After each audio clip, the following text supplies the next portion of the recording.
บิตคอยแม่นอย่างและในมุมมองของคอยที่ได้ลงทุนกับบิตคอยตัวจริงและได้รู้ว่าบิตคอยนี้มันแตกต่างจากเงินเฟียตหรือว่าเงินกระดาษแบบใดและเป็นอย่างคอยจึงตัดสินใจลงทุนในบิตคอยหลายคนนี่คอยเชื่อว่ายังมีความกังวลหลายว่าอยากเข้ามาในวงการคริปโตแน่นอนเนาะว่าเรื่องบิตคอยคือคริปโตเคอเรนซีตัวทบิตของโลกที่ถูกสร้างขึ้นมาในปี 2009 โดยผู้ที่มีชื่อว่าเนาะอาจจะเป็นนามแฝงซาโตชิ นากาโมโตะแต่ที่จริงแล้วก็ตั้งแต่อดีตจนฮอดปัจจุบันก็ยังบ่มีไผฮู้เลยว่าแม่นไผอยู่ไสเนาะแบบบ่มีตัวตนว่าซั่นซะเนาะเป็นหยังล่ะระบบการเงินรูปแบบเก่ามันเป็นหยังล่ะมันบ่ดีแบบใดล่ะจึงเฮ็ดให้เขาได้สร้างระบบการเงินรูปแบบใหม่มาเนาะและระบบการเงินรูปแบบใหม่คือที่เขาเว้ามันยังมีตัวใดที่เฮ็ดให้คนยังย้านยังลังเลมีหลายเนาะมีหลายปัจจัยหลายๆมุมมองหลายๆคนได้ศึกษาเห็นรู้เนาะแต่หลักๆเนาะคือเฮารู้ความหมายแล้วว่า Bitcoin คือสกุลเงินดิจิทัลหรือว่าคือสินทรัพย์ดิจิทัลที่ถูกสร้างขึ้นมาในระบบบล็อกเชนที่โปร่งใสเนาะบ่ได้มีตัวกลางคือเงินที่เฮาโอนหากันแบบเงินเฟียตบ่ได้มีตัวกลางว่าผู้นี้เป็นตัวกลางแบบธนาคารบ่เนาะตัวนี้บ่แม่นเนาะ Bitcoin นี่แบบ Decentralized Finance เนาะสามารถที่จะตรวจสอบได้เลยธุรกรรมอย่างต่างๆเนาะว่าจะโอน Bitcoin หาผู้นั้นผู้นี้สามารถที่จะกดเช็คเบิ่งได้เนาะสำหรับตัวนี้สำหรับคอยเนาะที่เฮ็ดให้ตัดสินใจลงทุนใน Bitcoin นี่เนาะคอยได้อ่านปึ้มโหนี่คอยเลยเข้าใจประวัติศาสตร์การเงินว่าที่ผ่านมามันเป็นแบบใด Bitcoin มีจำนวนจำกัด21ล้านเหรียญบ่มีไผที่จะพิมพ์เพิ่มได้ตามใจบ่มีแล้วเนาะ Bitcoin นี่ได้ถูกจำกัดมาแล้วว่าจะมี21ล้านเหรียญเท่านั้นเนาะหรือว่า21ล้าน BTC เท่านั้นและในณปัจจุบันถูกขุดมาแล้ว20ล้าน BTC ยังเหลือบ่ฮอด1ล้าน BTC ด้วยซ้ำในปัจจุบันตามข้อมูลที่ค่อยไปเสิร์ชมาแต่ตั้งแต่มื้อนี้เนาะจนไปฮอดปีพ.ศ. 2140 Bitcoin จึงถูกขุดออกมาจนเบิดเพราะว่าทุกๆ4ปี Bitcoin จะมีการ halving เทื่อนึงเนาะหรือว่าขุดยากลงไป2เท่าเนาะสำหรับการ halving ของ Bitcoin หลังวันนักขุดเนาะมันจะขุดยากลงไปเอิ้นว่า Bitcoin halving สำหรับคอยเนาะที่เฮ็ดให้ตัดสินใจลงทุนใน Bitcoin เนาะหลังจากที่รู้แล้วระบบการเงินรูปแบบเก่ามันเป็นแบบใดคือเงินกระดาษเนาะเงินที่เฮาใช้ในปัจจุบันเนาะเงินเฟียตที่เฮาใช้ในปัจจุบันเขาสามารถที่จะพิมพ์เพิ่มตอนไหนก็ได้พิมพ์เพิ่มได้แบบบ่จำกัดแน่นอนหลังจากที่พิมพ์เพิ่มแล้วเงินเฟ้อก็เกิดขึ้นเครื่องใช้ข้าวของอย่างต่างๆแพงขึ้นเนาะแพงขึ้นเรื่อยๆแน่นอนแหละว่า Bitcoin นี่มีจำนวนจำกัด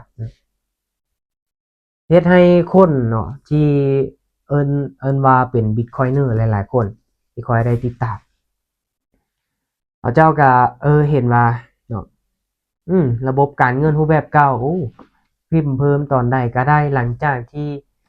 ธนาคารเนาะอาจจะมีการกู้ยืมเนาะ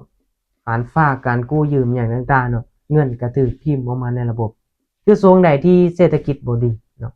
คือเฮาเห็นเนาะยกตัวอย่างใส่ช่วงโควิดที่ผ่านมา Bitcoin หรือว่าทองคำเนาะทรัพย์สินที่มันพิมพ์ได้ยากเนาะราคามันก็ขึ้นเนาะขึ้นทั้งที่เงินมันก็อ่อนค่าลงเงินก็เฟ้อขึ้นเนาะอันนี้ก็เป็นสาเหตุหนึ่งที่เฮ็ดให้คอยตัดสินใจลงทุนใน Bitcoin เนาะและถามว่ามือใหม่เนาะอยากที่จะซื้อ Bitcoin ซื้อได้อยู่ไสก็มีหลายกระดานเทรดเนาะมีหลายกระดานเทรดที่เฮ็ดให้ทุกคนสามารถที่จะทำการเทรดได้เนาะหรือว่าซื้อขายนั่นแหละเนาะว่าจะเทรดในรูปแบบใดแต่หลักๆแม่นจะแนะนำให้เทรดในรูปแบบสปอตเนาะซื้อ Bitcoin เก็บไว้เนาะหลายๆกระดานเทรดอยู่ลาวก็มีนะกระดานเทรดของคนลาวเนาะ Bitkit ล้วนก็ไปเบิ่งวิธีการสมัครลงทะเบียนอิหยังต่างๆแล้วก็ทำการยืนยันตัวตนผูกบัญชีเข้าไปซื้อถ้าเป็นไปได้เนาะถ้าแบบยังบ่มีความรู้เลยเนาะให้ DCA เอาเนาะ DCA แม่นหยังล่ะก็คือจำนวนเงินของเฮาเนาะยกตัวอย่างว่าเฮาได้เงินเดือนละ10ล้านเนาะเฮาอยาก DCA Bitcoin เดือนละล้านเฮาก็แบ่งเงินมาเนาะไปแลกเป็น USDT แล้วก็ซื้อ Bitcoin อยู่ในประเทศนั้นๆเนาะหรือว่าจะหลังจากที่เฮาซื้อแล้วเนาะเฮาสามารถที่จะโอนมาเก็บเอาไว้อยู่ในกระเป๋าของเฮาไว้จะเป็น MetaMask บ่หรือว่า Trust Wallet เนาะและกระเป๋าตัวนั้นนี่มันจะมีprivate key ของเฮาเนาะเป็นรหัสของเฮาว่าซั่นซะเป็นรหัสกระเป๋าของเฮามันจะมีคำศัพท์อยู่เนาะเป็นคำศัพท์ที่ให้เฮาจื้อเนาะถ้าเฮาลืมนี่โอ้ยบ่ได้เลยเนาะจดไว้หรือว่าโน้ตไว้เล้าให้มันจื้อเนาะเอาเก็บไว้เนาะบ่มีไผฮู้เนาะแน่นอนทุกคนเนาะว่าเรื่องระบบการเงินเนาะระบบการเงินบ่ว่าจะเป็นรูปแบบเก่ารูปแบบใหม่เนาะแต่หลักๆถ้าเฮามีความรู้กับมันเนาะเจาะลึกลงไปเฮารู้คุณค่าของมันหรือว่าการเฮ็ดเวียกการเฮ็ดงานของมันเนาะคือตัวอย่างว่า Bitcoin เนาะแน่นอนแหละบางคนก็เว้าว่ามันเป็นทองคำดิจิทัลเนาะทองคำดิจิทัลมักที่จะเก็บออมเนาะก็มีหลายเนาะแต่หลักๆทุกคนเนาะแต่หลักๆนี่ให้เบิ่งที่อ่าเป้าหมายเนาะเป้าหมายในการลงทุนว่าเฮาลงทุนเพื่อหยังเนาะเพื่อที่จะอ่าเก็บออมแบบระยะยาวบ่หรือว่าเพื่อที่จะอยากเห็นคนอื่นลงทุนแล้วสิลงทุนตามเนาะถ้างั้นก็ให้เบิ่งเป้าหมายของเฮาแล้วก็อยู่ที่เงินจำนวนที่เฮายอมรับความเสี่ยงได้เนาะ เพราะว่าในยุคปัจจุบันเนาะว่าเรื่อง Cryptocurrency มันก็มีหลายเหรียญเนาะแต่ว่า Bitcoin เนาะมีความเชื่อมั่นที่สุดล่ะจากที่ว่าเหรียญอื่นๆเนาะแต่ว่าเหรียญอื่นๆนี่บ่ค่อยปานใดเนาะก็แน่นอนอยู่ที่มุมมองของแต่ละคนเนาะก็สำหรับคลิปนี้ทุกคนเนาะบ่ได้เป็นแนวทางในการที่ว่าจะชักชวนให้ทุกคนเข้ามาเทรด Bitcoin หรือว่าเข้ามาลงทุนตามแต่อย่างใดเนาะแต่ว่าก็เป็นเพียงคลิปมุมมองความรู้ของข้อยเนาะที่ข้อยได้ลงทุนกับ Bitcoin เนาะเดี๋ยวคลิปต่อไป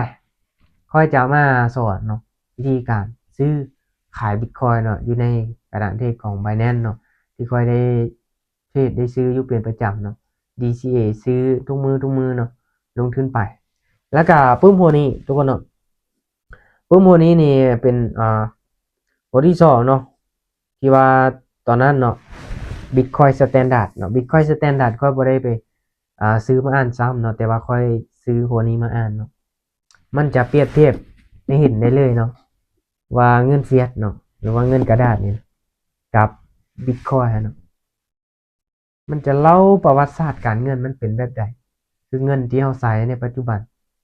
แต่ก่อนมันเคยเป็นหยังเคยเป็นก้อนหินเคยเป็นเปลือกหอย